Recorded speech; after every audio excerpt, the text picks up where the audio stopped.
It has happened in the past, and that's when I realized that we are not gods, we are just creators. Best of the design ideas have come from the least known or least you have never thought of those guys कि अरे ये भी design idea दे सकता है. Problem starts when client starts holding your hand and says that मेरे को ये चाहिए, do it like this, this should not be like this, in spite of they not having any design background. 5 years I realized that although I have done a lot of work, I have not got the amount of money that I should have got. Every professional, I believe, has an ego. Okay, so hi, we are back with the season 2 of Connecting the Dots, and I'm so glad and happy to have architect Alhad Gore with us. One of the real prominent people from the architecture fraternity. It's an absolute privilege for us to having him here at Marshalls and thank you, doing the Connecting the Dots season 2 with us. Welcome, sir. Thank you. We did the season 1, which was all about bringing having a group discussion with the architects together. And we thought in season 2 we should be doing something different, and so we are having individual talks, because sometimes group में कोई लोग छुप जाते हैं, तो individual में सब लोग खुल के बाहर आते हैं. So that's what we want, and we want your individual, we want to know you better in this conversation. Excellent. So we always hear about your firm Beyond Design, and before I get into how you got into architecture, there's an interesting line outside your office: keep your footwear and egos outside before you enter the office. That's right. Tell us about this line, because I think that's an apt way to start the conversation with you. So every professional, I believe, has an ego, and which comes out of the professional knowledge that he has. Look at doctors, look at architects. We all carry a certain ego saying that अरे मैं तो architect हूँ. I know many things better than many of you. While it is good to have ego, keep it to yourself. Don't show it to other people, because there is a lot to learn from others. So that's why we have this tagline outside our office saying that keep your ego outside. So be it a vendor, be it a client coming to our office, or be it anybody from me to everybody in the staff, keep your ego outside. Everybody is equal when you are inside, and only then it can be a dialogue. Best of the design ideas have come from the least known or least you have never thought of those guys कि अरे ये भी design idea दे सकता है, and the ideas have come from there. So always keep your ego aside.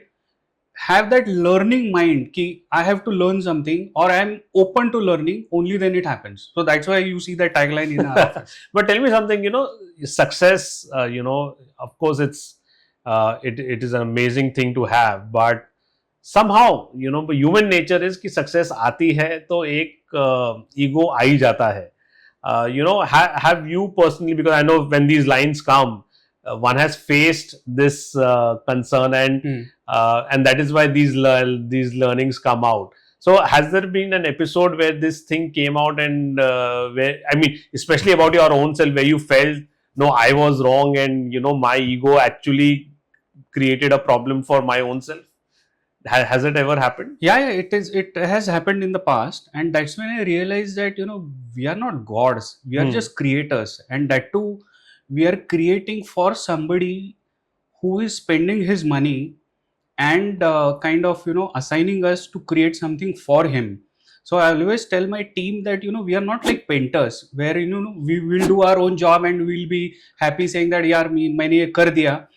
We are being assigned at a cost for somebody who knows what his project cost is, and hence we are doing it for him. So you cannot have that ego. You cannot have ki main hu, I am the greatest architect of this world. You can't have that. True. So, but where do you draw a line between what in terms of the client interfering in your creativity? Where do you think that once the client has given the brief, he should just leave it to you, or where do you think the line comes where you don't feel okay, I'm getting curved by what the client, he's giving me instructions what to do rather than letting me do my own Yeah. thing. So we've seen both the spectrums, both the ends of the spectrum in terms of clients. There are certain clients who will completely believe in your creativity and say, ये मेरा requirement है, this is my space, design for it.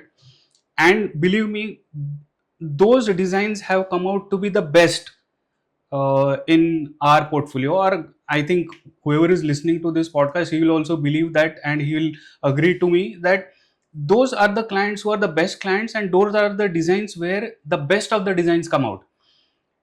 The problem starts when client starts holding your hand and says that मेरे को ये चाहिए, do it like this, this should not be like this, in spite of they not having any design background. I understand if client says कि ये मेरा requirement है, but beyond the requirement there is always a read between the lines which we have to do as a designer, and that should be left to the designer only. The moment client starts holding hand and says कि ये design ऐसा होना चाहिए, this color should be like this texture should be like this, then why are you appointing a designer in the first place? True. Then design it yourself. True. But you have been a part. You have your partner also in your firm. You have a big corporate company, and the way you speak, it's a very structured way that you are operating as well. And you also, when I was going through your background, you also were heading a contracting company once upon a time. So how of course, there's the architecture, the design part, and then there is this corporate business part. And I feel you have been able to marry both of them because from experience, professionals like architects, doctors, they are very good in what they are doing, but when it comes to the business part, they are not as proficient. But in your case, you have been able to marry both of them. How has that been possible, or how have you been able to manage that? So to be very frank, even I didn't have the business background. I come from a middle class family, and it so happened that I graduated in '93 from Academy of Architecture. Immediately after a year after graduating, I started my own practice. Continued for 5 years, but end of 5 years, I realized that although I've done a lot of work, I have not got the amount of money that I should have got. Okay. Purely because I was not knowing the business side of the profession. So, and I'm talking about early 1993 Late 90s, to 98 is the period I'm talking about.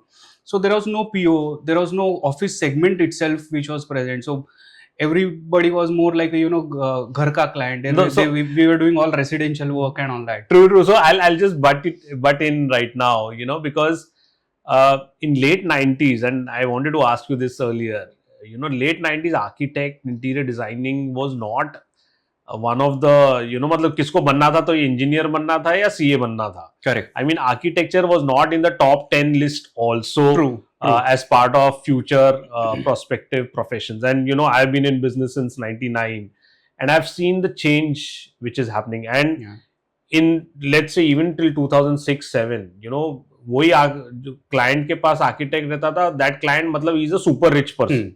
Correct. Otherwise, normal clients don't have architects; they have contractors. Correct. So, what made you get into architecture, and then we continue your journey as far as the business side also? Oh, that's a super interesting question because there is a super interesting answer to that. I never wanted to be an architect myself. To be very frank, I wanted to be a doctor, but it so happened that in 12th I didn't get enough marks to get admission in Mumbai. Okay. And my family background was such that they, my father couldn't afford me to send me outside of Mumbai.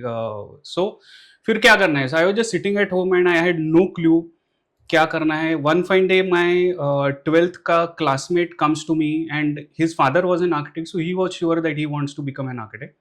He comes to me and says, क्या कर रहा है? I said, I'm not doing anything. I'm just sitting at home doing nothing. So he said, chal, let's go to JJ and Rachna, and I have to fill the form there. So just come along with me. Okay. So I went along with him. Since he was filling the form, bola, "Arey, tu bhi bhar de, dekh le." I filled the form. And that time Nata was not there. So every college had its own entrance exam and a viva. Okay. So I passed both the entrance exams, both in JJ as well as the Rachana. Okay. I failed the viva Viva. in JJ, but I passed the viva in the Rachana. That's Okay. how I became an architect. And believe me, I had no clue what an architect does apart from a single line that I knew ki, okay, architect designs buildings. That's it. So it was your friend which pushed you into that. And did he become an architect? Yeah. So we are still good friends. Okay. And we were classmates in the Rachana, and Okay. we are still in touch. Oh, nice. So that's great. So yeah, going back, so you were not wanting to be an architect. You by chance, chance, I became you became an architect. But I am assuming when you started studying it, you loved the designing part, the architecture part. And then you started your own firm, 99, and then you realized, no, business, I'm lacking because of the business. Yeah. Then how did it then get into the business? So from 93 to 99, as I was saying, I had my own firm. Finally closed down in 99. I realized that this is not working. I'm lacking somewhere, and it's the business side of architecture which I'm not knowing at all. I took up a job. Jayant Tipnis sir was a mentor to me. Okay. I was doing his residence as a site supervisor even then. One fine day, I just called him and I said, sir, I need a job. I don't know where to go. So he said, why do you have to go somewhere? Join me from tomorrow. Okay. And I joined him in 1999. Then, I was there for a year. Then I switched to Nitin Parvalkar Architects. I was there for almost, I think, 6.5 years. Then to another firm, and then to another, and then finally in 2009-10, I got the confidence that now it's not only the design side. Of course, you need to have good contacts also. So I had good contacts also by then. But I can now survive because I have enough knowledge about how to run the business. So because end of the day, although you may be doing great designs, but if your stomach is empty, you can't, you can't run. And then if you are doing your own business, of course, you have to make sure that you are responsible for the families or for the staff that you are working, that they are working for you. So if there are, say, 50 people working for you, you are responsible for 50 families. True. So that sense has to get generated in every architect who aspires to be an entrepreneur. Unless you do good business, you can't be a good architect. You have to have good business. I'm not saying you start charging 5 times or 10 times, but you have to charge a certain amount to make sure that it is going to run your practice for a long term. तो वो कहावत है ना, वो जंगल में मोर नाचा किसने देखा. So this becomes something like that. But you have, like you also mentioned, you have become so much involved in the business side. So now you have seen the architecture side, you have seen the business side. Which do you enjoy more, the business development part of it, or still the designing when you go back to the drawing board and you have to design? No. So I'm absolutely on the business side. Okay. So my partner Ajay, he takes care of the design. I take care of the complete business side. So I am responsible for business development. I am responsible for the overall growth of the company. I am responsible for mentoring. I am responsible for HR, admin, finance, everything. So, and if you see any global practice, they work in absolutely same direction. So every global practice, every city office will have a design head and they will have a business head. So I am the business head of the company. You are the business head who knows the technical part also. Absolutely. So I can represent a design and go to a client, but when it comes to detailed designing, it is my partner who takes care of the entire thing. So do you miss doing that detailing part? I don't. You don't? Because to be very frank, even when I was in college, I was not a great designer. Achha. I was a mediocre designer, but I was always good in management side.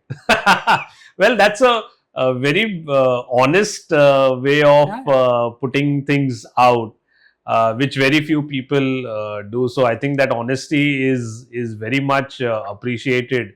And talking about honesty, I follow you on LinkedIn, and there are some very hardcore topics that you write about, and explosive posts, which start a lot of conversations on your posts as well, and a bit hard hitting as well. So I don't know how the fraternity also takes it. Like the recent one which you had posted was about the awards. Hmm. Where you have spoken that are awards being given based on the actual work which is put in, or it's based whether it's bought out. Yeah. What was your thoughts, or what was your experience which made you make that statement? So I have been a jury for many awards, and initially it was all good. Ki, हाँ, I'm going there as a jury and all nice and everything. But then after a certain point of time, I started feeling that and we all juries talk to each other. We know generally where the submissions are going, and if somebody is showing something which is not very great work and he still gets an award, we all used to speak to each other saying, "Arey, isko kaisa mila?" We never marked him Okay. to that extent, right? And then I realized that many a times these awards or the marking that we do is a whitewashing that happens in the industry. Hmm. We do the marking on a very honest level ourselves, but when the marks are collated, it's never shown to us. Okay. Then what is the point in being a jury? True. Because the whole point of being a jury is to recognize somebody who's done good work. If you are at your end recognizing somebody, but ultimately on stage somebody else is taking the award who is absolutely not worthy of that award, there is no point in being the jury. Okay. So I put it on the LinkedIn. But you have been so you and your firm have been so into commercial projects more and more. Has it been a conscious decision that we only want to do corporates, we only wanted to do large spaces and not get into individual homes or residencies or villas? What's been your thought process behind this? So, see, when you are working in a commercial environment, typically offices and IT, ITES, corporate, or even pharma and offices in general, what we like about this space is there is only one single mode of contact from the client. Everything is in black and white. All your communication is in black and white. There are POs, there are payments, which are one is time bound. Everything is on paper, so there is no gray area anywhere. Okay. In terms of residential, what happens is the husband says something, the wife says something else. You are sandwiched in between as a designer. That's what I hear, and I believe because a lot of my other friends keep telling me it is still the same. There are still no POs majorly happening, or the structured way of approaching a project is still not there. So we stay away from it. So, of course, because it's a home is a very personalized thing, and Yeah, when it becomes personalized, it also means differing opinions because everyone has absolutely. their own personal opinions about it. But in terms of corporatization, do you think that post a point it becomes very standard in terms of what you think, or you think there's still a lot of design flair that you keep bringing in every project, which differentiates every project from the other? Because that is in commercial spaces, Hmm. that creativity sometimes is hampered in terms of being a very standard things, or is that still encouraged in terms of doing different work for every different site that you do? No, I think it is still being encouraged because every client wants his. So again, I'll go back to the question. Many clients have their own design standard booklet, and which at times runs up to like 150, 200 pages. Wow. But in that also they give certain free hand to the designer, and there are a lot of clients who don't have a design booklet wherein you are designing everything. You can do the best of the design as per your creativity. So I don't think at any point of time the creativity gets narrowed down to a certain area or something like that. And also clients want different flavor to every office. They don't want the same office look in every city, or even in one office they don't want all the areas to look similar. So we do get enough number of, I think, opportunities as far as the creativity is concerned. Okay.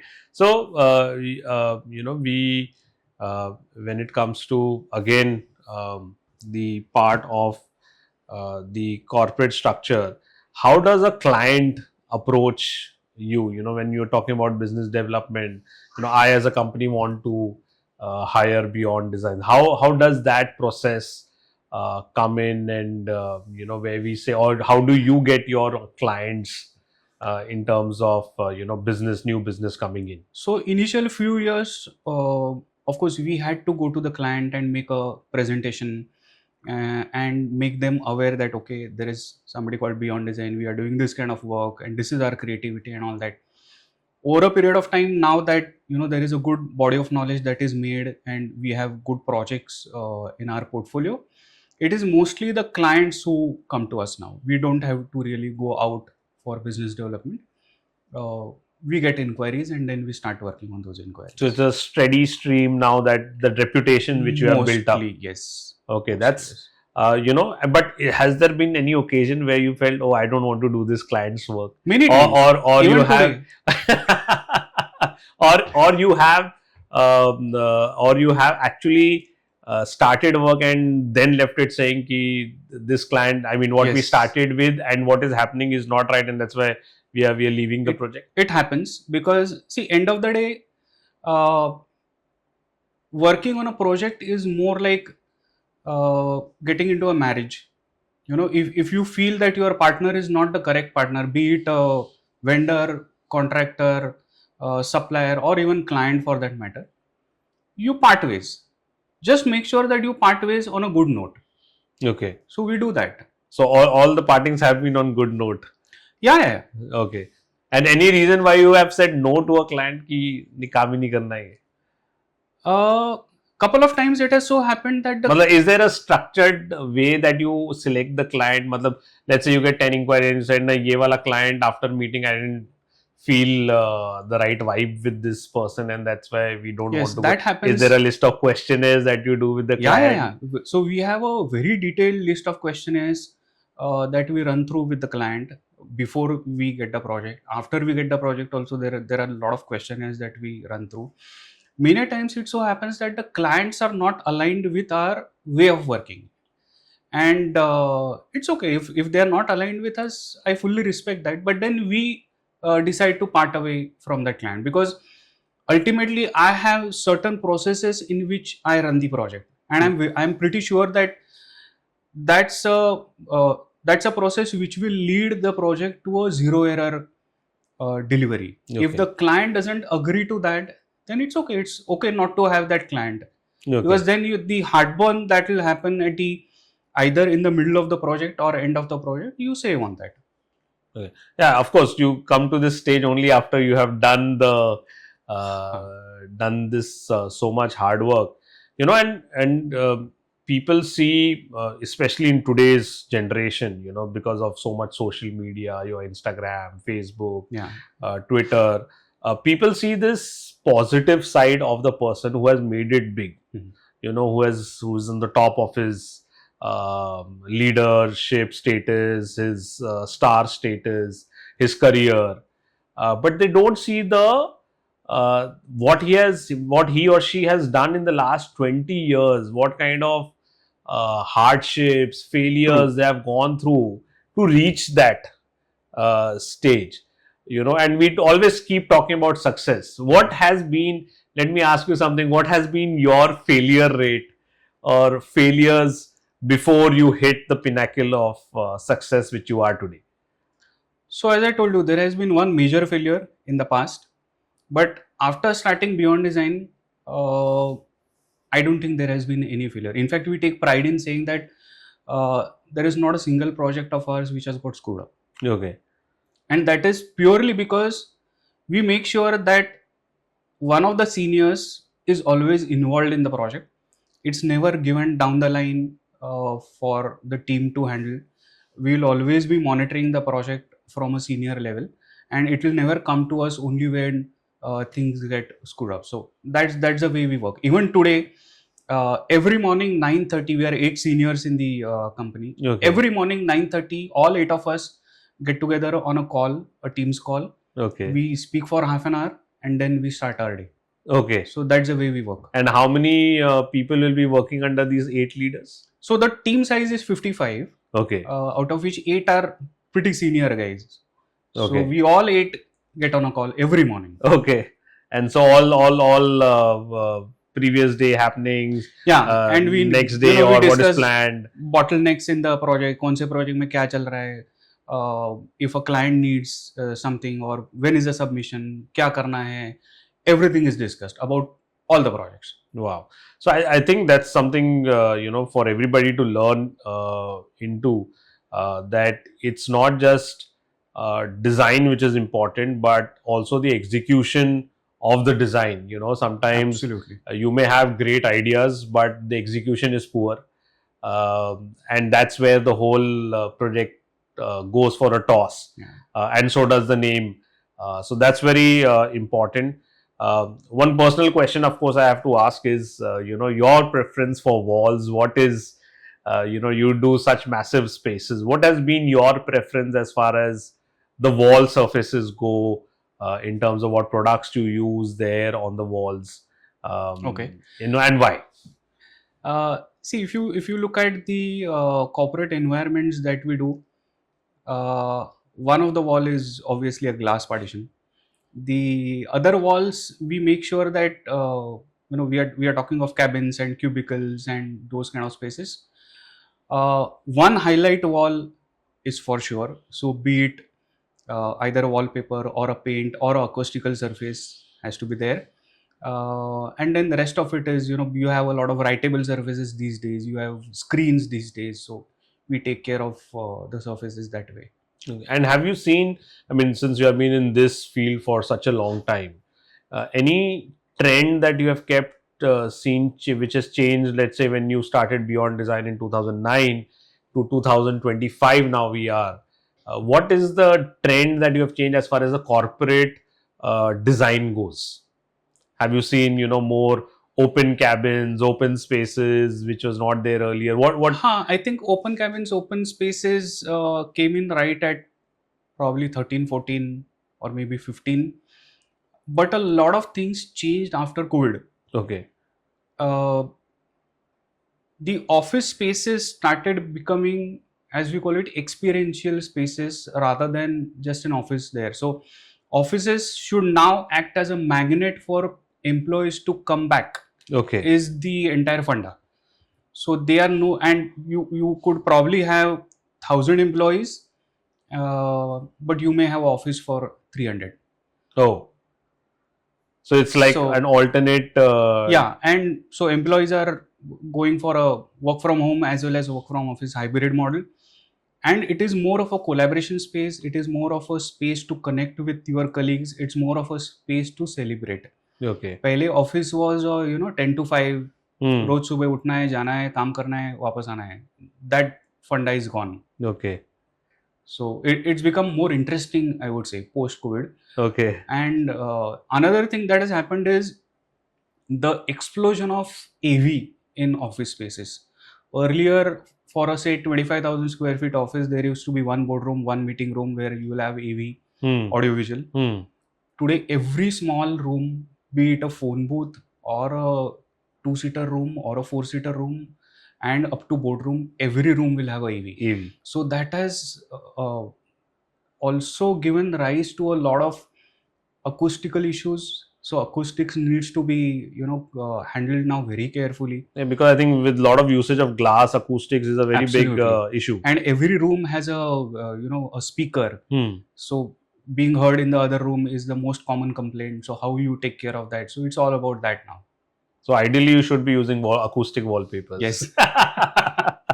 Okay. So, a lot of interesting things we have talked about. And before we come to an end, we are doing a small rapid fire question with you, which is fast forward. Our, Marshalls has entered its 50th year, and we are calling it Marshalls 50 Forward. Because of course 50 years journey is a very long and fruitful journey, but we don't want to just look at the past, but we also want to look forward, how we can take this company forward in another 50 years time. So it's 50 forward, and so here we come to the rapid fire section, which is called fast forward. Okay, where we would want you to give your answers in a rapid, fast forward way. So few questions and some honest replies which you always Okay. expect from you. Um your favorite architect or interior designer contemporary? Uh, Favorite architect would be Charles Correa Okay. Okay, that's an older generation. What about the newer generation? of his contractor. Okay, nice. Um, architecture or interior design, or for you even business development? I would pick business development. uh, better customer to work with, decisive or experimental? Can I go for a combo? No, you cannot. You can give your reason for whichever you decide. Experimental, I'll say. Experimental. Yeah. Okay. If you were not a designer, what would you be? If you were A not doc, in this field? a doctor for A sure. doctor. Yeah, yeah, Which for doctor? sure. Which kind of a doctor? Surgeon? I would have probably become a surgeon. Okay. Nice. You're a morning thinker or a night owl? Night owl. For Night owl. sure. And still you have your first meeting at 9:30. Has any client ever criticized your design? Yes. Many times. Okay. And your reaction? It's okay. I mean, see, criticizing design is a first part of the design process, I would say. So the moment he criticizes, we feel good that he's not liked something. So now, hence, we will understand what he likes. So it's the first step towards a good design. Okay. The one material you are tired of seeing? Gray floor. um, open spaces or cozy nooks? My personal liking, cozy nooks. Okay. Uh, vintage or modern? Tough one. Vintage. The craziest thing you have ever Googled about regarding design or design inspiration? I don't remember that. You yourself have become a Google now with all your experience. Okay. And the last question before we finish, monochrome or bold colors? Combination of both. Okay, so I think we have got some great answers, some quirky answers, as well as some diplomatic answers as well from him. Before we end, we have a lot of people who see this podcast, which includes prospective customers, which includes vendors, which also includes students, who want to hear and know about you. Um, how do you see the future of this profession? Do you encourage people to take this architecture and interior design as part of a future where you think, yeah, this is, despite all AI and everything coming in, this has a great future? Absolutely. Just to give you numbers, we all know that we are a country of 140 crore people. And as of today, Council of Architecture has some 1,40,000 architects registered with them. And this is from 1972. So consider 25% not working or may not be there. So we have around a lakh architects for 140 crore people. And the country, we are growing very fast. This is the best time to be in the best place in the world. So why not? There is a huge amount of scope, and that's why you see all the multinational architectural companies coming in and doing good business here. Why not get into architecture and start your own? True. I mean, we always make this comparison population to, when you even talk about, let's say, educated people, the number of mobiles per Yeah, population, you yeah. compare it, India is still low. But there's also a huge population of India, which some talk about being good and also being bad, because it's also about, the management.